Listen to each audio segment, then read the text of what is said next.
Kevin McCallister is kind of just like the kid version of John McClane. There's just like invaders coming into a place, and he's got to like fashion all of this stuff in order to like makeshift things to stop them from taking over the place.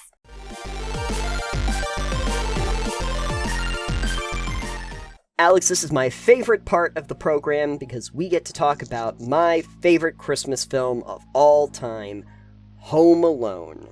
Oh, I was hoping it would be the Who's Down in Whoville. How the Grinch Stole Christmas? That's fine, but the Grinch, you know. Jim Carrey ruined it for me. Anyway, the point is... Haven't seen the new ones. Yeah, you know what? Probably better that you don't. Just watch the cartoon version. Best version that they had of it. Anyway, the point is, Home Alone, which also there is a case to be made, is not really a Christmas film, because Christmas is really the framing device and probably could have happened at any time of year. But, it's Christmas enough, damn it. And so sure, we're gonna do it. And it did give him access to a lot more materials in order to stop the wet bandits. For people who are not familiar with Home Alone, you can go now. I don't need to talk to you. That's it. We don't need to do a synopsis. If you're here, you know what we're talking about. Exactly. Anyway, okay. Brief synopsis, just in case, because I don't want to alienate folks. Kevin McCallister is a psychopath that loves to inflict harm on other people. He, out of a series of very unfortunate events and unlikely events, his family goes off on vacation and accidentally leaves him home alone, and he gets the impression when he wakes up that he wished them out of existence, and now has to spend several days in this house by himself, not realizing that he just, the clocks went out in the middle of the night and a whole bunch of other things. In the meantime, Harry and Marv, the wet bandits, have been going around this town and waiting for everybody to leave so that they can rob everything. So they've been casing this entire neighborhood. It's a ritzy neighborhood in Chicago, and they're waiting for everybody to leave. And the McCallister's house is the one that has like all the best stuff. Yeah, of course it is. So, they've got that Generation 1 PlayStation. They got ice cream in there. They're talking about all the toys. They can't wait to get the toys because they're grown-ass men. Anyway... Yeah. Just side note, if you're gonna go on vacation... Yes. Especially in the days of social media, because I imagine back then, if they had social media, the McCallisters would have all been like, oh yeah, we're going to wherever they went, Florida, Bermuda? They went to Florida, yeah, I think it was Florida. I'm sure they would have been all over social media going, we're going to Florida, Don't post that shit on anywhere. Don't tell people you're leaving. Oh, unless you're having someone watch the house. Be like, hey, watch the house for us. We're going on vacation. Wait. But don't broadcast that. The number one way your house gets broken into, it may not be the number one, a very likely reason your house will get broken into in current day is because you were busy telling everyone you weren't home. Yes. Very true. Also, side note, majority of break-ins and robberies actually happen during the daytime. So it is kind of one of those things where they're waiting for the lights to come on. That doesn't make as much sense. They weren't very good bandits. I'm also realizing the family went to Florida, I think, in the second movie. It was France. They went to Paris in the first one. So they're over across the seas. And France for Christmas?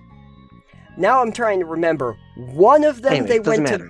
Anyway, the point is, they're not there. One of them they went to Europe, one of them they went down to Florida. Can't remember which one. Doesn't really matter, not important. Kevin's all alone, wet bandits are coming, they didn't expect him to be there, now he's got to defend his house. And then hilarity ensues, and instead of just saying, hey, there are robbers coming to rob my house, everybody come and just take them away when they come here. If I had $1 for every time the McCallisters left their son at home, well, it hasn't happened that many times, but it's strange that I have $3. There's like 5 movies now.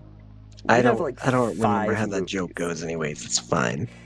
And you delivered it just as well. Good job. Anywho, all right. So the scenario that I'm seeing for this is Basically like a tower defense game, because that's kind of what Home Alone is. So it's a home invasion, is what it is. Yeah. So what your party would be doing is setting traps. Yes. They are setting traps. This could be even like your Bastion. Like we were talking about the Bastion on a couple times. Sure. Or you're just defending a town and everybody's gone. Like you come to an abandoned town. Yeah, everyone's gone on vacation. The town went on pilgrimage. You come to a town. It's abandoned. You don't know where everybody went. If you actually wanted to, you could set it up almost like Monster Hunter. Oh, okay. Okay. Where maybe it's not a home invasion. Maybe you need to capture a monster. Oh, okay. Okay. And so you're setting up all these kinds of different booby traps. Yeah. To either capture this monster, this bad guy, and it's like, oh, we know the bad guy's gonna be here. We gotta set things up to hurt him and weaken him and then capture him. Here's the animal that I want to capture. The moist bandicoot. So there's the moist bandicoot, and we have to capture it, and it's very slippery. So we have to figure out how we're going to capture the moist bandicoots. Oh, there could be a lot of them. Now we have to set up traps to stop the moist bandicoots, but we have to use stuff that's available in town. We gotta MacGyver this shit, right? We gotta figure out how we're going to use stuff in town. So now my thought is, okay, you have access to a small village. What can I use for traps? How can I utilize them? We gotta think improv devices on the fly. There's far too many of the moist bandicoots coming into this town that we need to capture, and we need to figure out how to make traps for it. What are we doing? Right, Where are we going? Yes. I suggest digging a hole. We dig holes. Okay, how many? The hole, like a moat. You just dig them, but then they won't come into the town. We put stuff in the bottom of the moat to attract them, and then you fill the moat with water. But they're moist bandicoots, Alex. I guess they're they probably already know how to swim. They know how to swim. That's why they're moist bandicoots. All right, so what we do? Okay. I don't know. I'm thinking first thing you want to do is if there's a blacksmith shop, you want to go to the blacksmith shop and you want to try to create some rudimentary traps. Or you go to an apothecary, you see if there's any herbs you can use for sleeping gas or something like that. That might work. If we're theming it around Home Alone, though, first of all, I need spiders. Because tarantula was kind of an important thing in that movie. So I need spiders. We can create a herd of spiders? Is that what they call a group of spiders? I don't think spiders are usually in groups. Oh, they're antisocial. They're antisocial spiders. And antisocial spiders. Yes. A goth of spiders. There you go. That actually makes perfect sense. Anyway, the point is, we need to do that. We need to have fire, water, sharp things, and blunt objects that can smack things. So we've got a wizard, we've got a druid, and we've got a warrior paladin. Perfect, exactly. Okay, so first of all, you got a druid. I gotta create a maze, like a hedge maze. There you go. And then I put all my traps in the hedge maze. That works. So you can do that. For defense, that works out great. Make a little maze out of it, so it's good for crowd control. Because these moist bandicoots are dangerous. I think that the moist bandicoots are actually, like, incredibly aggressive. They're incredibly aggressive. Like badgers, but moist. Oh, bandicoots. Oh, I think I figured out what we can actually do. So the town has left. They've abandoned this town because the moist bandicoots are too dangerous for them. They constantly get attacked by the moist bandicoots. The moist bandicoots are there because whatever the crop is that they grow is what the moist bandicoots love. So whatever they make in this town, they decide that's the moist bandicoots love it, and so they've abandoned it, and the moist bandicoots are coming in full force now. So that's the reason why. So now you have an objective as to what you're trying to protect, and you have an objective of what you're trying to stop. And so you can either capture the moist bandicoots, because, I don't know, moist bandicoots on an open market might actually be very valuable. People like to keep them as pets. I keep imagining, like, in Plague Tale, where, like, that just herd of rats comes over the horizon, like a giant tsunami wave. I want to see moist bandicoots that do that. Just like a giant collaboration. A tidal wave of moist bandicoots. Perfect, exactly. I love this so much. Okay. It's a swarm template, actually. It's a swarm template, yeah, absolutely. We have swarm templates for the moist bandicoots, and they're incredibly aggressive. And if you get into the middle of it, they eat you. They nibble you to death. Oh, that's what swarms do. Oh, the crop that they were growing there was just people. They just like to come in and eat people. Oh, so it's not really a crop that you grow, but I guess that works. And that's why they all left. That's why they all packed up and left. And so now you're there, and the moist bandicoots are like, oh, more people to eat. Yeah, they don't know anything about conservation of food supply. No, I don't think that they really think that far ahead. These moist bandicoots. So we need to come up with fire traps. Ooh, actually, a lot of these traps that they used in Home Alone make perfect sense for this. Like the tar and feather one. I can heat up doorknobs and stuff like that. Yeah, those bandicoots really try to use doorknobs a lot. Yeah, there's just bars and stuff. Just heat metal. You can just put heat metal on everything. Yeah. Instead of the nails and the broken Christmas bulbs, you can just have caltrops.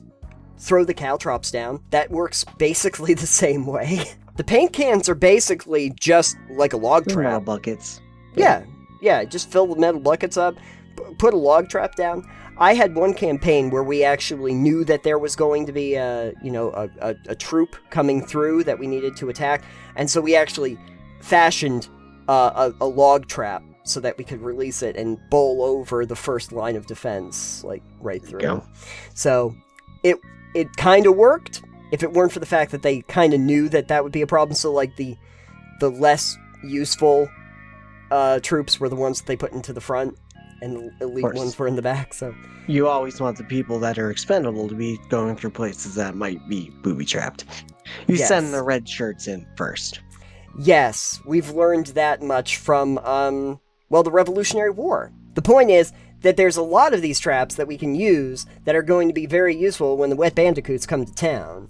And ultimately, we don't even have to go through the turn where the wet bandits start to decide that they don't actually care much about stealing things. They just want to kill Kevin. So that's always a fun part for me, where you start to realize that they've lost the plot entirely. And they're just angry now. They're just angry now. We don't even care. Like there is that part at the end of the movie where like Kevin's out of the house now. He's in the tower. You can just rob what you want and get out of there. You just take it and go. But they don't care. It's just killing Kevin at that point. No, we no longer want to steal your toys. We want to steal your life. Exactly. Straight from burglary to murder in 5 seconds. Yes. It's a Wonderful Life? Yeah, you bet it is. Yeah, I was gonna say, you know what it'd be like if Kevin didn't exist, is they would have robbed the house and not had this issue. Yeah, exactly, and we wouldn't have had to involve everybody else in the world in this. Do you see how much happier these two guys would have been had you didn't exist, Kevin? Yeah, exactly. You know what else I also realized, bringing it back to the first segment, is that Kevin McCallister is kind of just like the kid version of John McClane. There's just like invaders coming into a place, and he's got to like fashion all of this stuff in order to like makeshift things to stop them from taking over the place. What Kevin should have done is just rigged his house to explode. Oh, that would be so much more useful. Just a gas main. Maybe that's what we can do in our scenario. We come to town. I mean, no one lives in the town. Why not? We rig the whole town to have poisonous gas release as soon as the moist bandicoots get there. If we create a system where we just try to lead all of these bandicoots into the middle of town and then just gas the whole place, I guess we don't have to really worry too much about all the other traps that we that we were setting. 100%. Don't even worry about it. You just fill the sewers up. Yep. And then when they get into town, you just ignite it and it goes. Yeah. That's good. That's good. Yep. Surprising that Kevin didn't try that. honestly. Yeah. It was probably the next thing on his list, but they caught him. Yeah. They didn't show that in the movie because they thought that would be a little too edgy, a little too dark. I don't know. I think that he would have been doing Harry and Marv a solid if that's the way he decided to run it. Far less agony that he would put them through. In the first one, we were talking about like Die Hard, about like people invading a tower, and then you have to work your way through a tower you're not familiar with. And in this one, we're talking about like a place that you're using as a fortification that you're essentially trying to defend. So it's a little bit different. But there are probably going to be similar tactics that you can utilize depending on how familiar you are with the setting. I do like the idea, though, of your party coming into this town and maybe not knowing why the town is abandoned in the first place. Like, they don't know the whole thing that's happening with bandicoots. And then I find a note on someone's table. It's like, sorry about the bandicoots. Yeah, sorry about the bandicoots. And they're like, what? And they hear a rumbling, and it's glass on the table that just starts shaking, and they look out the window, and they see a tidal wave of bandicoots. Yeah, so that's the first initial thing. And so Oh, yeah! So in similar fashion to Home Alone, when they first see that, they have to think real quick and make it look like they're really well defended, and they have to like use illusion magic to like make it look like there's tons of people on the ramparts that are ready to shoot them with arrows to try and but that doesn't work if the bandicoots eat people. That's true. They're like, oh, more food. You just have to create like a big hedge wall or something that's like right in front of it to slow them down. And make them think that they need to regroup. It's like, this is turning more into Sharknado every minute. This is, well, Sharknado is also a Christmas movie. I was about to ask if they made a Sharknado Christmas movie. If there is, I'll put a graphic up on screen right now. But I think they made 6 of them. We wish you a Merry Sharknado. Sharkmas. Sharkmas, yeah. There's gotta be a movie called Sharkmas. It's probably a direct-to-DVD, but anyway. There's about to be. If they haven't made Sharkmas, I'm telling you, that's a gold mine right there. It combines sharks and Christmas. It will be the best that we get Christmas and Shark Week all at once. People are going to love this. We're gonna start a new TPK tradition, Sharkmas. Sharkmas. Every year, we just have Sharkmas, and we sell little plushies, and it's a shark with a little Santa hat on. Brilliant. That's the infinite money hack for us. Yeah. Anyway, we'll theme all of these movies around sharks. It will be all underwater dungeons. Perfect. Everyone's favorite, the underwater dungeon. Everyone's favorite is the underwater dungeon, and now it's gonna have sharks, and they're gonna have Santa hats, and it's gonna be amazing. Congratulations. In this universe, Santa's sleigh is pulled by sharks. One of them has a big, bright red, glowy nose. With gnashing teeth. You know what I think would be funny? Is if Santa's sleigh was actually bottlenose dolphins. And the bottlenose dolphin. So Santa's trying to stop the sharks from stealing Christmas. Oh, yeah, there you go. With the dolphins, and the dolphin at the front has a big red bottlenose. This is a graphic for Crave to make later. Yeah, exactly. Welcome to Sharkmas, everybody. For next year, we got to remember to make shirts for Yeah, Sharkmas limited edition run next year on a t-shirt for Sharkmas. That's right. Hope you're ready. Yeah. Because we're not. Terrifying Shark Christmas. 12 Days of Sharkmas. Terrifying Paleolithic Christmas. And we have K as the Christmas. If anyone has some other ideas on how we can become Kevin McCallister in a story hook for your game, please let us know in the comments down below. Especially want to know if you can think of any cool traps that we could put together in a traditional like a fantasy setting or a sci-fi setting, maybe? Of sharks. If it's shark-based, extra points.